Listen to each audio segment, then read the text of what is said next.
Gusto niyo ito? Gusto niyo ito? Magluto kayo! Gusto niyo yan? Bring out! Ay, ano ba namang panahon to? Ulan na lang ng ulan. Yung mga panty ko sa sampayan, mag-iisang buwan na yan. Nakakita nga kami ng pansit canton sa internet. Dahil inggitero at inggitero nga kayo mag-asawa, kaya gaya-gaya kami. Kaya sabi ko sa asawa ko, ipagluto mo ng pansit canton! Kaya ayun, dala na matinding takot niya sa akin, ay nanginginig pa nga siyang kumuha ng isa. Dalawang pansit canton. Ayun na nga, patungo na siya sa ibaba upang pumunta sa taas. Buti na lang, laging nasunod sa inuutos ko tong asawa ko.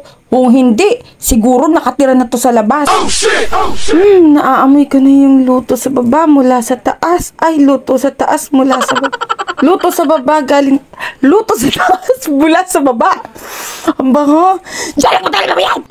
At nanginginig-ginig pa nga siya ng ginanon-ganon yung seasoning. At inilagay niya na nga yung noodles sa malamig na tubig. Wow! At eto, luto na nga siya. Yes! Lalantakan ko na. Hala?